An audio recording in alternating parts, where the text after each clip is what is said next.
programs.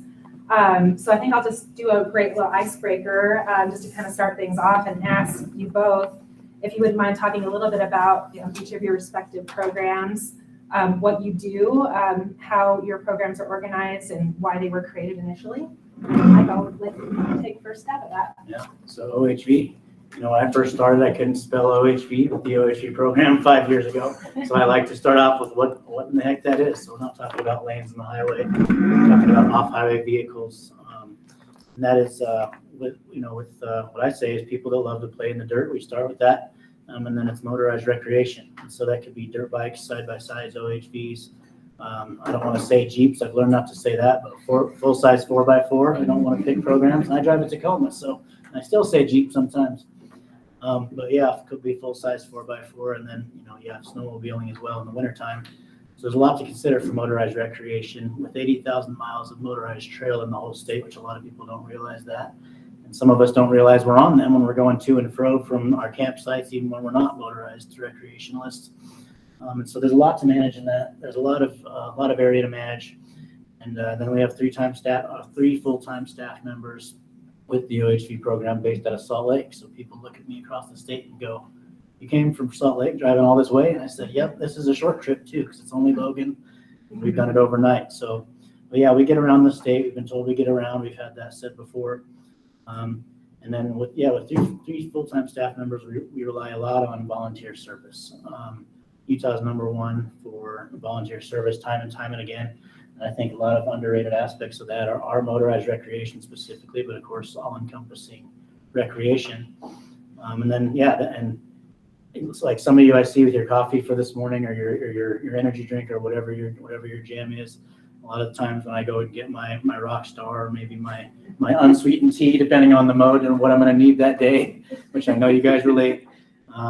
People look at you and they kind of say, do you have fun with what you do? It's got to be pretty fun. Or how do I get involved with that? And I get to have a great answer and talking about what I do and getting to make a lot of partnerships. So, a volunteer service is what we do. Our OHV program. The two main aspects of what I do is coordinate volunteer service projects across the state, like we kind of mentioned there. Work with the Forest Service, the BLM, as many counties as we can do, because we believe in that local control aspect of it, especially when there's a need in the community.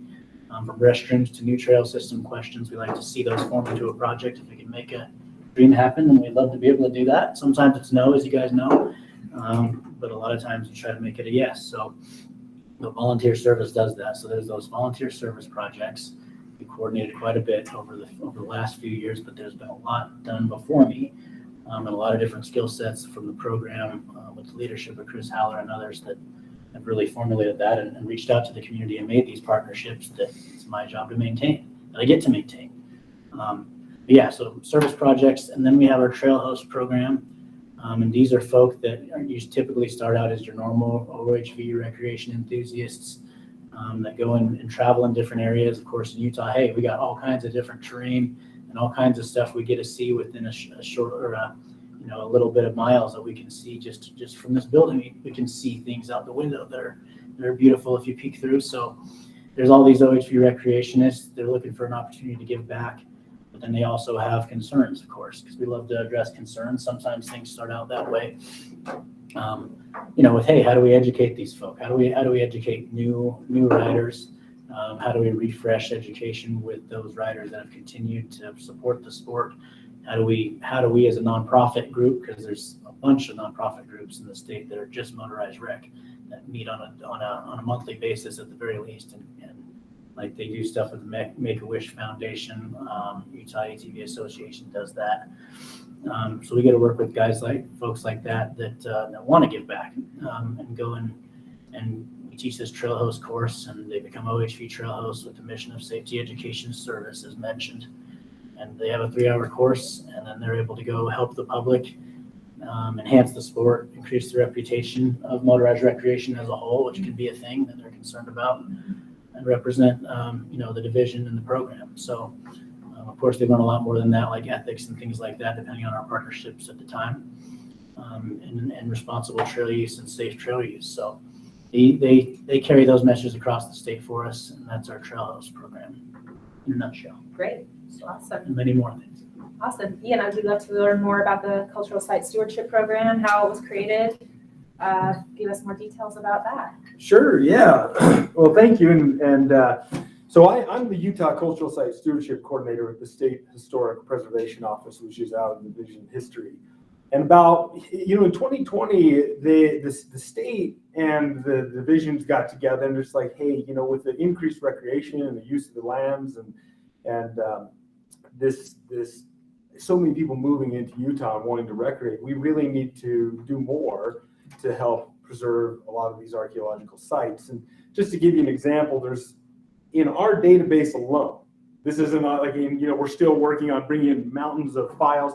We have over 140,000 archaeological sites just recorded in ours alone.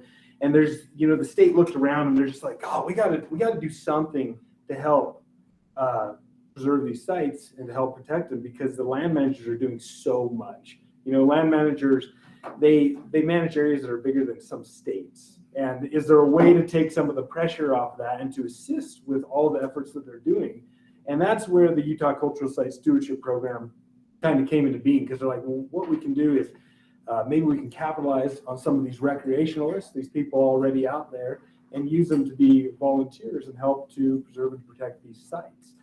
And so this position was legislated in 2020, and it really just got off the ground this year. And we've really been going hardcore for about 4 months.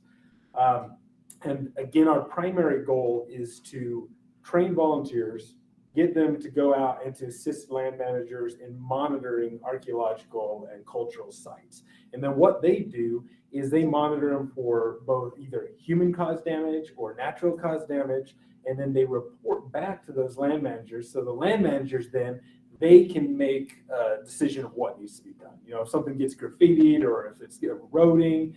And it's been a really big success, because like Mike said, we've already got so many people who appreciate the state, who appreciate volunteer work. And Utah has got archaeology like no other place in the world. And some of the main reasons people move here, not only for the recreation, but because of what, the history that is on the land. And it makes all of our lives here in Utah so much more rich, but not only our lives, but the people who read about them, the people who hear about them, the people who descended from the people who created it. So it's a neat program that gives people that opportunity.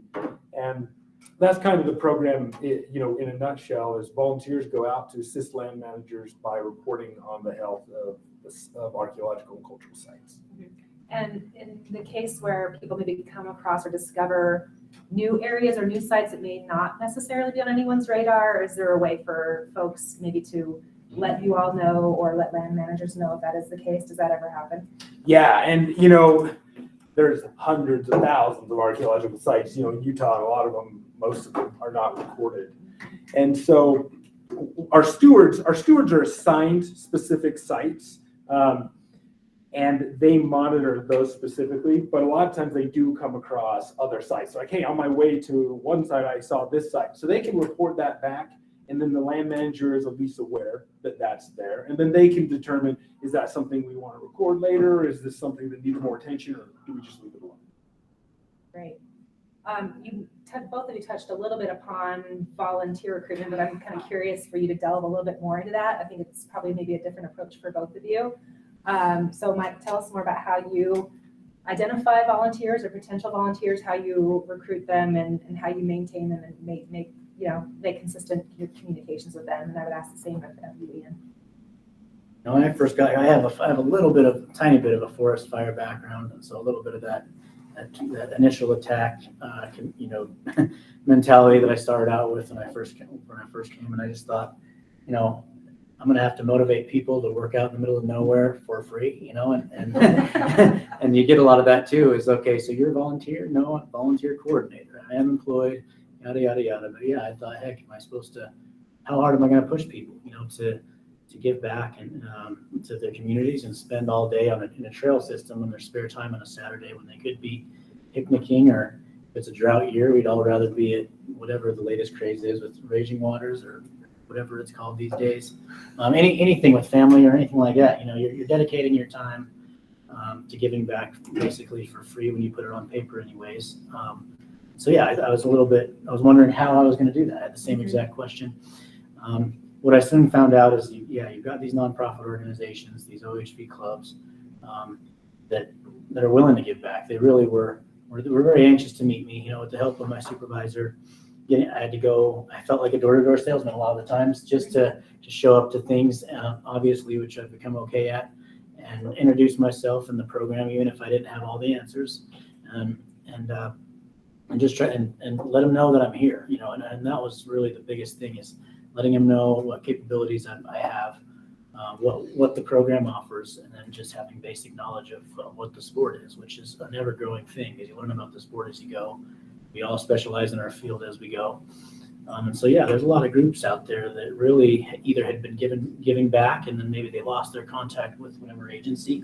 And so they're looking to fill that gap again. They said, hey, every year, National Public Lands Day, we always had this such and such a project with such and such an agency or partner, and it's disintegrated. Do you know what's happening with that? And at the very least, I could take my notebook out and says, that old Navy thing, if I don't know, but I will find out, sir, type of a stuff. And then you'll make those partnerships again. So there's the nonprofit groups that are always looking for things. And then, of course, there's people that are new to the sport that reach out to us and just say, how can I get involved? Mm-hmm. And then there's ongoing folk like scouts or whatever it may be that already get involved. It's just a matter of, hey, do you want to get into motorized recreation and kind of see what we're about? So there's that sharing of culture too, in the recruitment process. And so, when it comes to, do I have to recruit very hard and do I not? I mean, me and Ian were talking about earlier that we might recruit some people in here, because you kind of just get that mentality of like, hey, would you like to get involved in some way? Hey, what do you think? What partnership can we make? So kind of have to have that mentality a little bit. But that's the fun part about it. Like we were saying, it can be stressy, but very fun. But we get folks that come to us, and protection of access is a big thing in the motorized community, where they may feel trail systems have been taken away. And a lot of times they're looking for different ways to do that, from legislative all the way down to the boots on the ground stuff that I do. So that part's very easy, but there's some individuals that show up too. So cool. Yeah. Volunteers been amazing with this program, and I mean, I've been blown away. They come from Colorado and Arizona and Utah and New Mexico and sleep in their cars to participate. And Matt sleeps in his car all the time, I know, and it's an amazing thing. What we found is just sometimes I just like Mike was kind of saying, I feel like a door opener, and that's part of the key is if we can open those doors and kind of let the people who are interested go through and give that direction opportunity. That's what most people are waiting for. Most people, they want to get back. They want to do this. They're already out there, and we found that out. We found, with the internet and social media, people know about these places. People are already out there. Let's capitalize on them and make them volunteers, and it makes them feel good. It helps out the state. It helps out the resource, and it helps out the land. And so, one of the things that we work really hard with to get these volunteers up and running is, of course, we have to have the permission of the land managers. And once we do that, we work with the stewards to understand their ability levels. Like, what is it that they're most interested in? What type of history? What type of areas are they interested in? What types of vehicles do they drive? How far are they willing to hike? And we match them with those sites. And being able to build that interest has really helped us to be able to gather stewards. Because when like, hey, I like Utah mining history in the West Desert, and I want to use my motorcycle. Okay, yeah, we can work with that. Great. You like horses? We've got sites you can only access by horses. You want a canoe? Perfect. So, or if you want a place by a bathroom that you just drive up to, we have those sites too. So it's, I think, working within their abilities, keeping that interest, it just is a win-win all around. It's great. And I know that your program is new, Ian, so this might be maybe a tricky question, but I'm curious if either of you have noticed the pandemic and its effect on your programs. To what degree, Ian, that you can answer since you're 3 or 4 months in.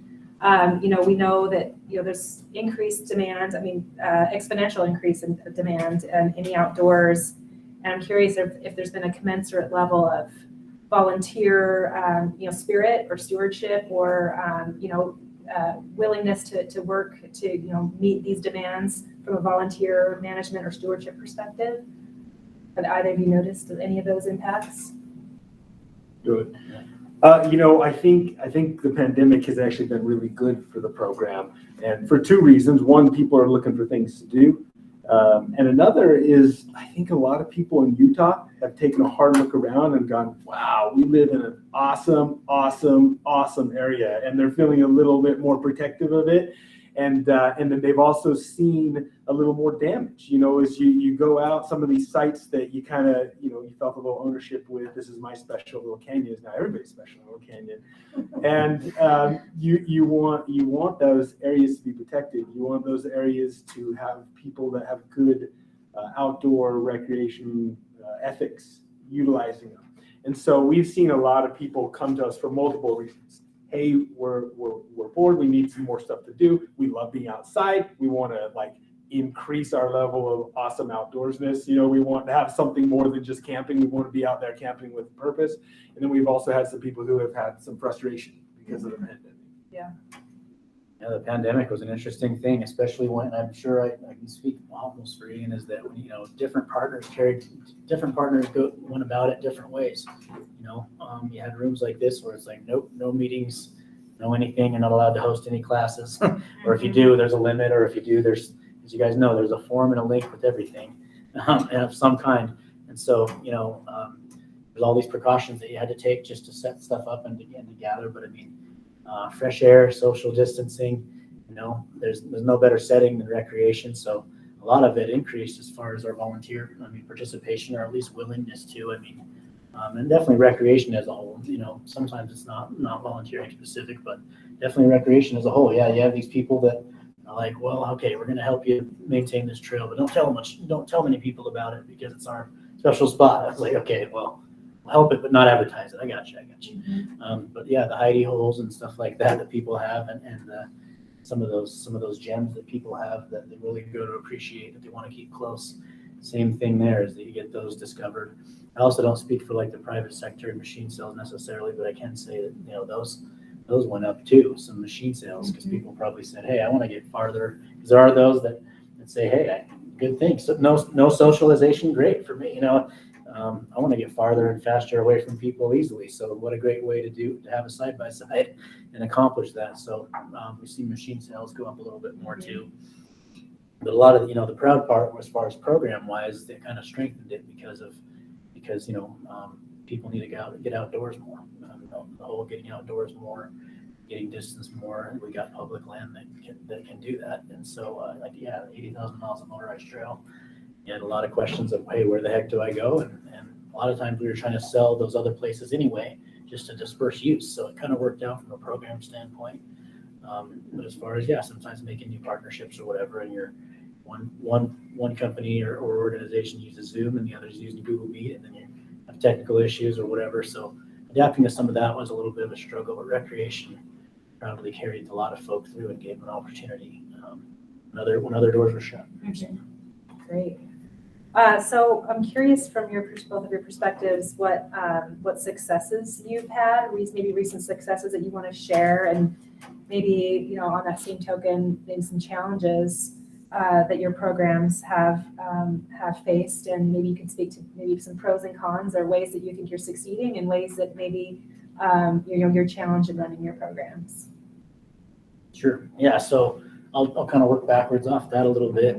As challenges, you've always got to get better, and that's the thing about the program is volunteers is a great positive realm to work in. When you're in volunteer management, you're working with a bunch of really cool people that like to go really cool places. So there is that. But then you get to sit back at your desk and you're like, what are our weaknesses? And when you hear from people sometimes about higher demand, just like any business, there's a supply and a demand that go with that. And some of the demand is a little more organization. Volunteer management as a whole, I've been to some great trainings with UServe a few years ago, and I'm glad I did. I did that really early on in volunteer management.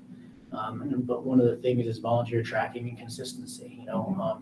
That number that I like to boast, we've worked with about 500 people.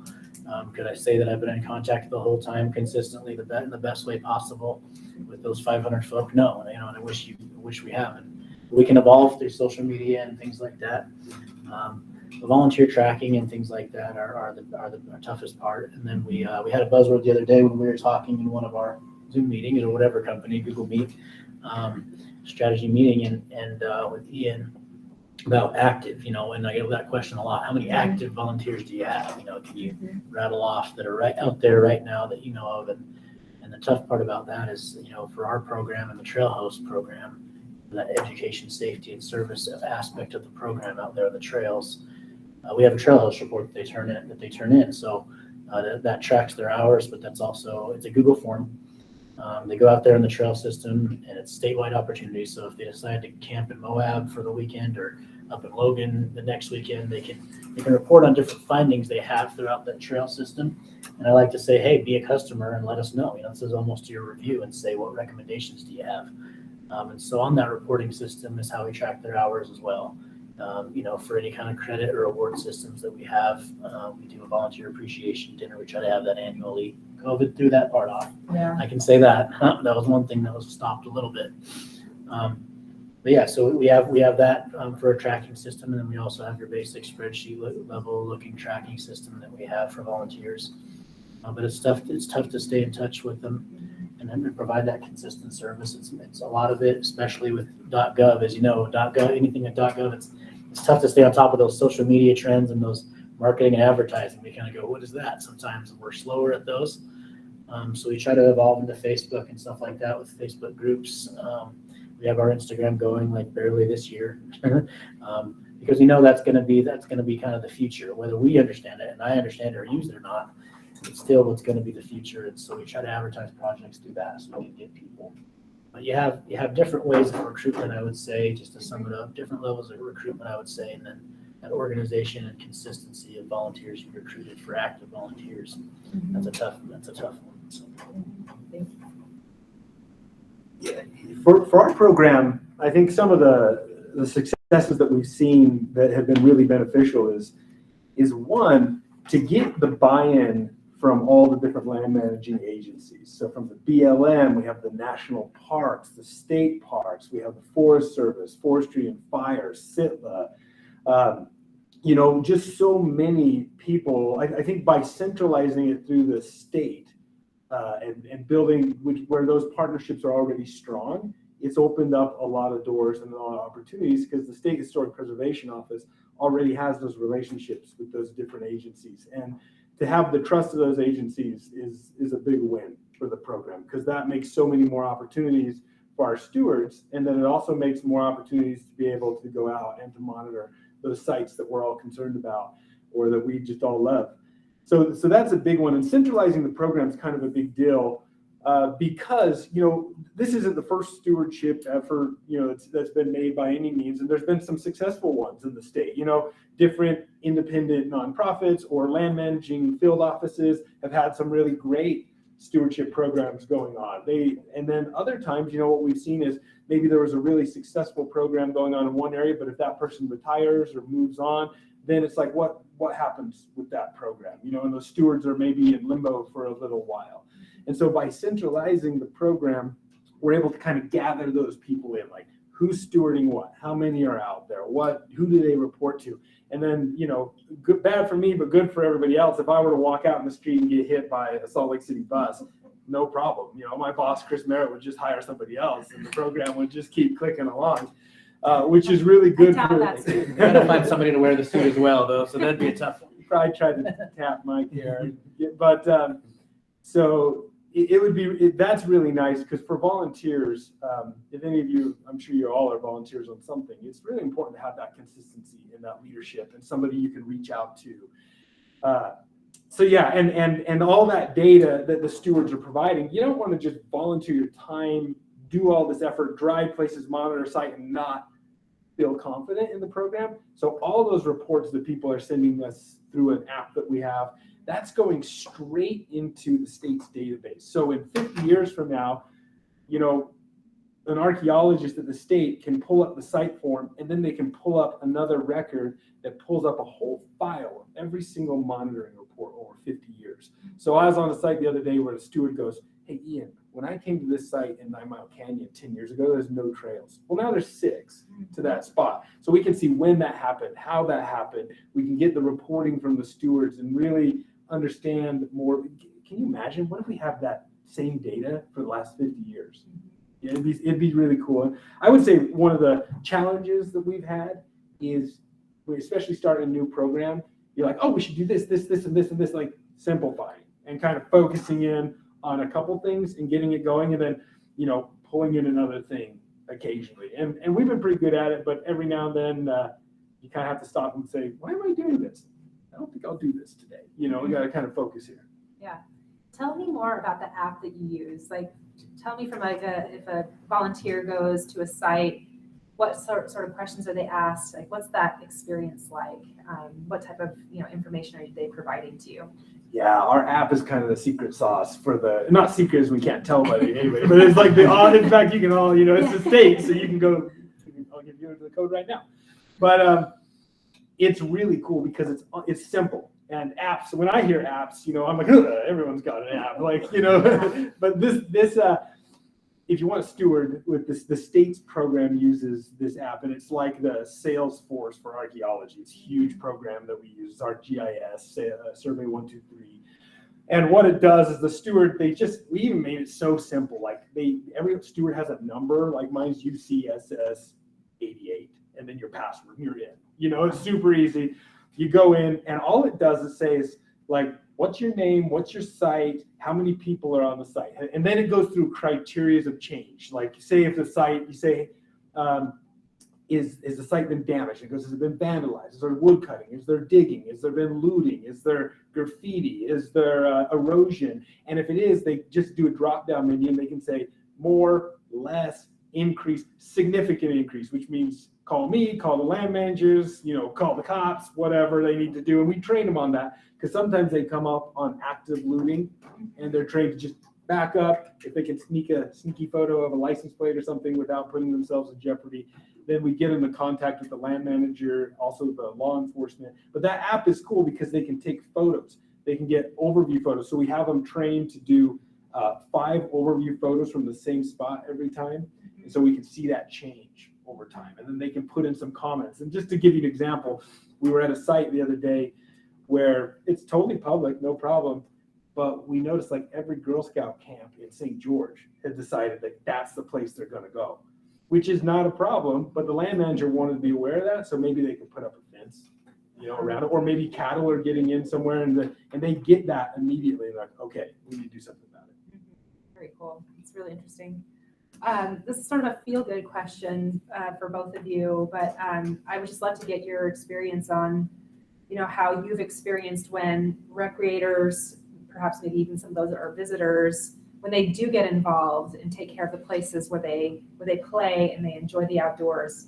What do they, you know, what do you feel that they get out of it, and what do you think that connection between the recreator and this service opportunity does for their experience in the outdoors in Utah? Yeah, so I mean, we have a lot of situations like that. You know, I think, one of my favorite things that I've kind of been trying to, it's kind of my little theme this year that I have in my head every year is, but one of them is, you know, if we can turn just a question or a concern into a success story or making somebody's day, that's we got to remember that's a great check. You know, if we can turn a question or concern into somebody's great day or great time, that's a really good one. You know, and so I'll shift to the file folder of many situations, but you know, we had, for an example, because safety is always an aspect of it first and foremost, and just like Ian's training, exact same items, you know, getting trained in interacting with the public and being safe. And hey, you're not a law enforcement officer, so you don't have to go up to people and start engaging if there's an unsafe situation. But you have safety as the first main item, and it can be an unsafe sport at times. And so one group and one individual from that group, one president of a club, approached me, and they were at 5 Mile, and they were saying, hey, we're driving around with my family, and I thought to myself, he goes, yeah, Mike, I thought to myself, you know, what do we do about mine safety? What do we do with all these open mine shafts or education? Because I feel like if people especially don't know the area, they could get hurt out here or something like that, because there's a lot of active mine sites out there, or a lot of mine sites out there historically. And so, yeah, I kind of had to brainstorm, and I said, what am I doing? Go back to partnership. I was like, what am I doing? We have the Division of Oil, Gas, and Mining right down the right a few steps away from my office. Division of Oil, Gas, Mining. So we'll hone in on that mining thing. I'll march down there and I'll just find a contact there, find Ian or Mike from that area, see if they have anything. And then and they said, yeah, they'd be more than willing to actually get some history of the area. So people love history. They love history. They love archaeology in our world. They love everything everybody else does. They can ride to a site, that's pretty fun. But if they can see something at a site that's special, that's great. Or get educated or whatever, or find a map. So they like those facilities. The Division of Oil, Gas, and Mining was willing to provide history of the area for a kiosk that I wanted to build, and we said we'd fund part of it. They said they'd fund part of it, and that was a place there's a parking lot that's a 5 mile. That was a great location for that, and the club said yes, of course. Just having worked with the program before, we'll be the ones to assemble the whole thing, and work with you on some of those bullet items from both programs. So that was a partnership between a nonprofit, between the OHV program, Division of Oil, Gas, and Mining, that came together, and all off of a family outing already, And so a lot of those things do make folk happy because, okay, so yes, it was a long day in the hot sun putting together a kiosk, and it is helping a lot of different people. That was a little bit worky, right? Mm-hmm. But they get to drive back there every time and say, I did that. Mm-hmm. They say I helped put that sign in. Our club's name is on it. And so we love seeing those things like that. So of course, giving back over and over on a project every year or something like that, that's a little non-tangible, can be a great thing. But when you put something into the ground like that, it kind of symbolizes, not only giving back, but just the fun and the results you can have, protection of access you can have in a very family-oriented sport, to put somebody's name on. So. But that's just one example, I would say, that people get out of it. Yeah, great. One of the kind of feel-goodiest things, that's a word, that we've seen with this program is He wrote it down. He wrote it down. I'll spell it later. Is the diversity of the program and the stewards involved. Because when we think of land recreation, we all have our kind of views on what that is. Everybody, and we tend to maybe not like the people who don't recreate the same way we recreate. And kind of to give you an example, if you come to a stewardship anything, you'll see the folks who shop at Cabela's and you'll see the folks who shop at Archaeologists. We all play nice. We all play nice with one another, and we don't care. We don't care if you use motorcycles. We don't care if you canoe. We don't care if you hike. We don't care what club you are involved in. One thing that I've learned that is just, like anybody can argue with me, but I would never believe it. Everyone, just be, somebody who likes to do the bike trails in Park City, or somebody who ranches cows down in southern Utah, they each have an appreciation for the land. It may be a little bit different, but their recreation and their appreciation for it, and also the archaeological and cultural sites within it, that's what matters to us. And if they want to help be part of part of preserving those and part of it, and we've seen that, we've got oil truck drivers who stop and monitor sites. We have people that are, members of SUA that monitor sites. It doesn't matter, as long as they're willing to, and that's really cool to see people kind of putting down whatever their difference is and coming together for those reasons. Really cool. It's great to see.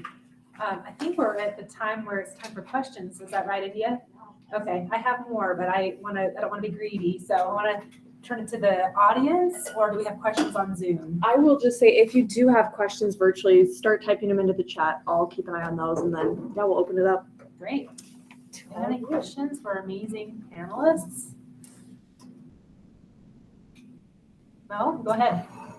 So I publish a magazine, Discover Utah Kids, and I like to promote family-friendly things. Do you guys have opportunities that are specific for, like, say, a family coming in and volunteering versus, just adults? Yeah. So motorized recreation. There's always this family that show up, and that's one of the things when you have just a basic trash cleanup. Sometimes on paper that seems like just a basic, okay, you pick up trash, but it can yield 2,000 pounds of trash and make a difference in every year in an area, which does happen. And there's not really any age restrictions. The kids don't have to be. It can be a family that comes out, obviously, with supervision. Okay. But I love that you asked that. So what I said before, talking about when we get questions, which you just got one, related to those things, and how can I get my son or daughter or whatever it is, or my family, from a family aspect, involved in the sport. I could kind of tack them onto what I do a little bit and kind of bring that in, kind of add it to ongoing things. But we have a youth education specialist. I won't put her on the spot. She's a great employee of mine. She works for me, but she's a great addition to the program. I mean, and so we've added that. We've since added that in the last few months to get more families and youth education and involvement and any random questions with that demographic involved in the sport. And so that is something that I can positively say that the program will see a little bit better of and a little bit more of. But it could be a lot of the things that we already have going on, but a little more specific. We talked about having youth rides and things like that.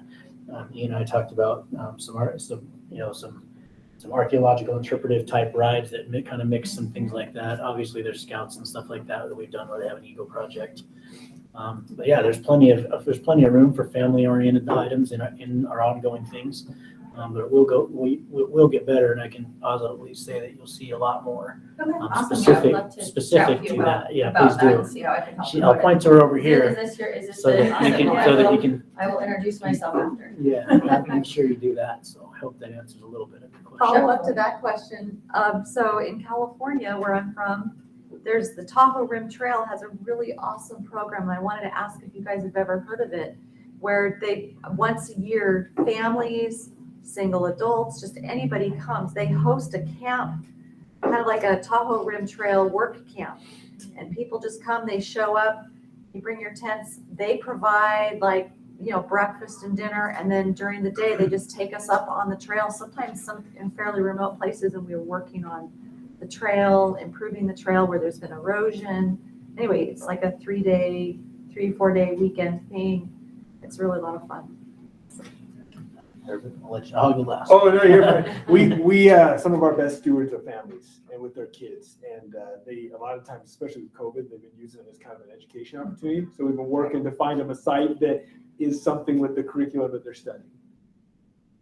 Yeah, and that's very, there's very site specific, and it's going to be another fun thing to have as an annual events like that. You say Tahoe Rim Trail? Tahoe Rim Trail, Okay, yeah, cool. they host and they put it out there and you just show up and you camp and they provide the project. They provide, like I said, like a chuck wagon, breakfast, and it's really social. Yeah. People come year after year. I haven't heard anything like that in Utah over the years, like where it's like a big, I mean, there's like, certain areas, but not like that would be awesome. Yeah, and that's the thing, whether you're part of staff or whether you're in charge of a program that's based in volunteerism or a volunteer yourself, we can't forget that fun aspect. That's why we're there, is to go enjoy an area. So if you have to make events that are annual, where you go enjoy an area, and with the mission of going enjoying the area, and a little touch, a sprinkle of giving back, and sometimes it can be that way. So, but yeah, we're working on a few different items with that, but that'll be a great template to look up. So thank you. And think about it from the kids' perspective, having these memories and then fostering that sense of stewardship. Connection with the land. Connection with the land from such an early age is so profound and really has such long-term benefits. So it's a really great question. And we need it for the next generation to preserve our amazing state. Yeah, absolutely. Matt, right? Yeah. You had a question.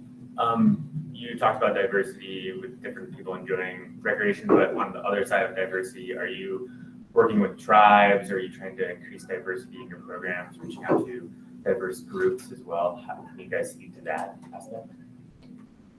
Mind if I jump in? Yeah, and that's a big one, because when you think about it, we're all descendant communities of something, right? We've all got something that that our ancestors helped build or helped create.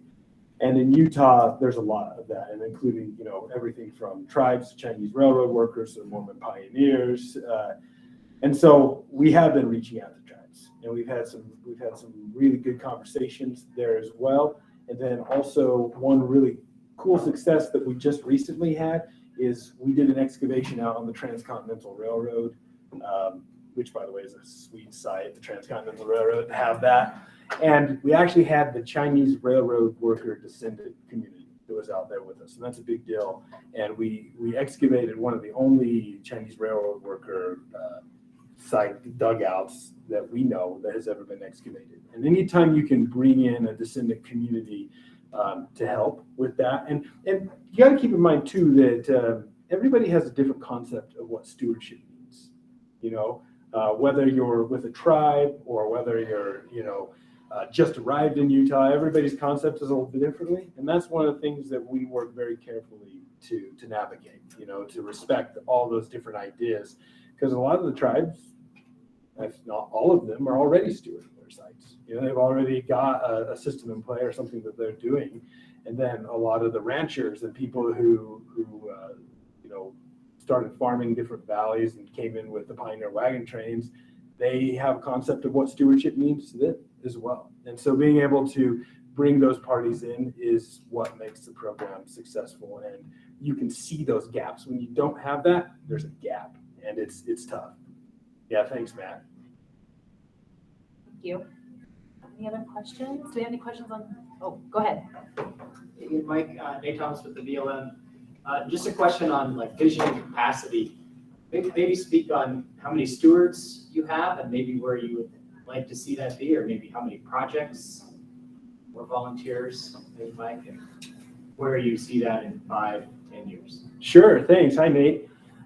So right now we know of 195 stewards statewide that work with our program.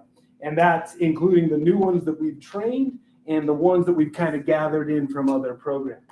We know that 151 now are active. 151, we have their records, we have the data, we know their sites, we know where they steward. Then we know within that group, we have about 103 that are active, that we know for sure that are active. And you're going, well, how do you not know all these numbers? Remember, we're still pulling in from other programs and trying to collect in that data. So 103, we've got actively stewarding. We'd like to see 200 by next year. And then once we get much more past that level, one thing we're putting into play right now is we're going to have to set up regional coordinators where they work with groups of people throughout the state, and then they report up through the SHPO.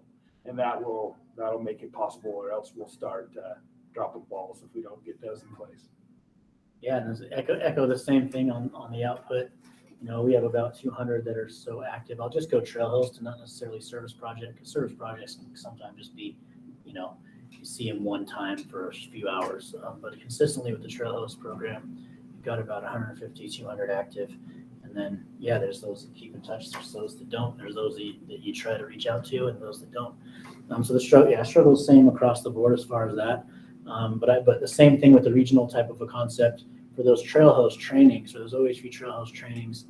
We're working on kind of we're strong believers in train the trainer type of programs where, we have a very large, we got 80,000 miles of motorized trail across the state, 29 counties, not all of them motorized opportunity or whatever, but there's quite a lot of ground to cover already. And as the program evolves, we want to have what's just called a Trail Host 2. And we have a Trail Host 2 program that was developed by an intern. We have a great internship program through a couple of different institutions. But we want to expand on that a little bit and give these, whether it's one individual from each club the capability to teach the course or a regional setup. We're kind of working on that too. We'd like to see that more than double, especially in 10 years. We'd love to be able to have the clubs be able to market the Trail Host program too and take part in that, so that we don't constantly have, there's always one thing we get. You always feel like you have multiple classes, but you're a C student in each sometimes in land management. I know I'm not alone in that. I see some head nodding, which is positive. So we're looking at kind of empowering those clubs, those communities, those counties with some of our training aspects in the program, but specifically Trail Host. Okay. Go ahead, Mom. So I am a mountain biker, and I would love to see something like what the OHV program has in like the non-motorized recreation. And I know that there are certain areas of the state that have it, but working with different land agencies and training people, I feel like that is a big ask. And I'm wondering if there's any, from the state level, if there's any crossover consideration saying this works for the OHV community, this is what we have for the trail host for education, and is there some kind of way to cross over to, and I may not be asking the right people, but to the non-motorized, because it's all stewardship and it's all taking care of the land, it's just a different, user group. Yeah, yeah. I mean, does it kind of go across the boards a little bit and encompass more of that umbrella of recreation? Well, yeah, first of all, I mean, some of those motorized trails, I end up saying that so that people don't think I might be the contact, so I make sure not to do that. But with those motorized trails, there's multi-use. We strongly believe in multi-use, and that's another thing that people don't realize. And so it's a group effort, So we've had a couple mountain bikers in my class. They said, "Hey, I'm just a mountain biker who likes to get back. Don't know what this is, but I'm here to learn stuff." And okay, and we have that going on. Yeah, there may be pre-existing organizations. I'm not sure what part of the state you frequent or There not. is like in different pockets, Yeah, so but not like yeah, something throughout the state. And that's interesting that you say, I as a mountain biker wouldn't think about coming to your program and getting, but I don't know why I wouldn't think that. So now that you say that other people have done that, I mean, that kind of makes sense because it's, it's information. It's, I really just I want to be a good steward to the land. And I see there being, just in the mountain biking community, just a lot of people not really knowing trail etiquette or, what stewardship means Yeah, and that's the beauty of it is that, ethics and taking care of the land and protecting access and enjoying the sport, especially, I was going to end on that enjoyment part, right? But that's across the board. That's an umbrella thing of recreation, so we're all doing the same thing. A lot of these ethics are the same, work across the board with any activity that we're up to, But I'd start with the same type of route that I've done before, and I'm happy to look into that for you still because it's a customer question and I love it. But there's nonprofit organizations that might have something ongoing. I've also something that the advantage I've had to go across the state is you have those land management agencies like Salt Lake Ranger District or someone like that have quarterly stakeholder engagement meetings. Where they talk about the different struggles in the trail systems. They provide the public of different stakeholders updates, on where they're at with this trail system, what's closed, what they can look out for, volunteer projects that they have, stuff that their trail crew's working on. They usually have a couple of different members of staff present on some of the issues. And that's usually a good place to start because that's where you see people show up like backcountry horsemen, that are kind of a nonprofit group that goes and does stuff, counterpart to some of the other groups. So that's a good place to start too, of just seeing what issues and what these federal agencies or other agencies are prioritizing as projects and starting from there. So there's a couple of routes to do it. Yeah. So happy to work through it with you. Okay, thank you. Do we have any Zoom questions? Okay, so should we do one more question? Okay, go ahead. So I'm just curious with some of your education programs, is there a portion of that is kind of user etiquette to try and avoid some of those user conflicts that I'm sure come up pretty often? Yeah. Sure. Whoever you want. OHVs I can talk by now. So maybe if you needed a break, I wasn't sure. So trying to be respectful. That's a big part of it. And something that I was going to mention is that I always tell our trail hosts, they're issued like a yellow vest when they're done and a magnet on the side of the vehicle. And then, of course, I was told that, hey, our ATVs aren't metal, so you got to have a sticker and a decal. I was like, yep. Program manager, right? You're like, yep, mistake. So I'll order those. But, they have an identifying mark. And one of the things I tell them is, be ready to be an information desk when you're out there because you will have mountain bikers still come ask you, what trail should I use? And you'll kind of be that frontline person that can kind of ask some of those questions. And then the big part of that is, yes, so there's user conflict. Had plenty of stories with that, and they kind of get trained on what they can and can't do. We echo the very same thing that Ian has in his program about encouraging some of those taking pictures of license plates if there's a conflict that went on. Looking out for criminal activity and stuff like that. Hey, if you see fire over here and a vehicle that looks like they're sneaking away with their lights off over here, then at this time of day, then we're looking out for those things. The conflict is a big part of that, especially with multi-use and. Those ethics with slowing down preventative measures with conflicts for one thing, and also direct contact, but preventative measures like slowing down, pulling over, hopefully even turning off your machine when a horse goes by. Those reduction and preventative measures of conflicts as well are part of the culture that we're trying to, and not we are trying to create, but that we're trying to preserve by training those folk. And then your general interactions with the public and letting them know that, hey, you're issued a vest and not a badge or anything. So, everybody's different when it comes to conflict. I used to work at a pub downtown, really close to here. And so, you know, I've seen things go. Transferable skill set. There's thank you for making it, that's official sounding, transferable skill set, I'll steal that. That I had a little bit with some conflict stuff and a lot of ways to reduce those. So I love specializing in those things. Those are a big subject. Yeah, the class is about 3 hours if I didn't mention that. And that's a pretty big subject of that because you never know. You got to work with the agency too. You work with a diversity of different people from recreation to otherwise. So, Can I jump in on short that? answer, yes. Yeah. To piggyback on what, you know, Mike was saying, we have a lot of volunteers who use OHVs too, and, you know, teaching them those site ethics and again, how to approach a site, what not to do with your OHV is a big part of it, and then how to just be a good user as you go along out there and to avoid that. So yeah, it's something I think that's really ingrained in all of our trainings. Fast question. I'm a city leader down in Utah County. I think everybody in our, you know, here in the urban area thinks of these places, they're rural. But I would imagine there's some here connected in the urban communities as well. How do we find out if there's a site within our area that we could support or bring attention to? I'm glad you asked that because, you know, there is no boundary for archaeological and cultural sites for our program. We've got a lot of stewards who steward right here around the valley and even in the city as well. And so one of the best ways that they can find out about it is if they're interested in the program, they participate in a 2 to 3 hour training. And that just kind of goes over the basics of the program, the ethics, what we can, what we can't do, what the program's all about, how to be a steward.